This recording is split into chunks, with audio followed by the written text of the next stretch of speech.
In ancient Greek mythology, Medusa is the most famous of three monstrous sisters known as the Gorgons. The earliest known record about the story of Medusa and the Gorgons can be found in Hesiod's Theogony.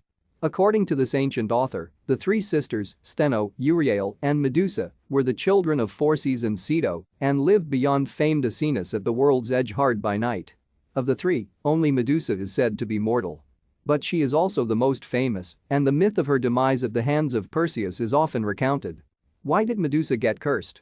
Although Hesiod gives an account of Medusa's origins and the death of Medusa at the hands of Perseus, he does not say more about her. By contrast, a more comprehensive account of Perseus and Medusa can be found in Ovid's Metamorphoses. In this work, Ovid describes Medusa as originally being a beautiful maiden.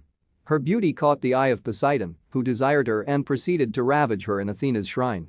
When Athena discovered the sea god had ravaged Medusa in her shrine, she sought vengeance by transforming Medusa's hair into snakes so that anyone who gazed at her directly would be turned into stone. Medusa once had charms. To gain her love a rival crowd of envious lovers strove. They, who have seen her, own, they ne'er did trace more moving features in a sweeter face. Yet above all, her length of hair, they own, in golden ringlets waved, and graceful shone. Ovid, Metamorphoses Pegasus. The majestic white horse of Olympus. Ancient Greek myth in Assassin's Creed Odyssey. Medusa, the Minotaur and more? Medusa and the Gorgons. The origins of the legendary tale to a monstrous being which Virgil writes of in a far less attractive manner. In the middle is the Gorgon Medusa, an enormous monster about whom snaky locks twist their hissing mouths, her eyes stare malevolently, and under the base of her chin, the tail ends of serpents have tied knots. Some other variations of the myth suggest that Medusa and the other Gorgons were always hideous monsters and covered with snakes. The legend of Medusa and Perseus. The full myth of Perseus and Medusa begins years before they battled. Perseus was the son of Danae, daughter of Acrisius the king of Argos, and Zeus.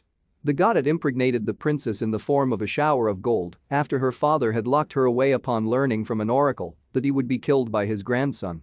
Acrisius feared the child but wanted to avoid Zeus's wrath, so instead of killing Perseus, he sent the baby and Danae out to sea in a wooden chest. Dictys of the island of Seriphus rescued the two, and he raised Perseus like a son. However, there were others close by who weren't so kind to the boy. In the myth of Perseus, the hero is sent by Polydectes, Dictys' brother and the king of Seriphus, on a quest to bring him the head of Medusa. This was a trick because Polydectes desired Perseus's mother and wanted to get rid of her son, who was not in favor of the relationship. Such a mission would have been equivalent to suicide for Perseus, and Polydectes did not expect him to ever return to Seriphus. The powers of Medusa's head. When the blood dripped from Medusa's head onto the plains of Libya, each drop of blood transformed into venomous serpents. The power of Medusa's head is seen again when Perseus encountered the Titan Atlas. When Perseus asked Atlas for a place to rest for a short while, his request was refused.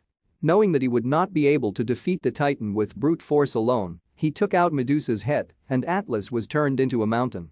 Perseus also encountered Andromeda, the daughter of the Ethiopian king Cepheus, and his wife Cassiopeia. Using Medusa's head, Perseus succeeded in rescuing the princess, who was being sacrificed to Cetus, a sea monster sent by Poseidon to punish Cassiopeia for boasting that her daughter was more beautiful than the Nereids. Medusa's petrifying power is also used on Phineus, Andromeda's uncle whom she was betrothed to, Protus, the usurper of the throne of Argos, and finally Polydectes himself. Perseus's friend Dictys took the throne and, now finished with the relic, Perseus gave Medusa's head to Athena, who wears it on her aegis whenever she goes into battle.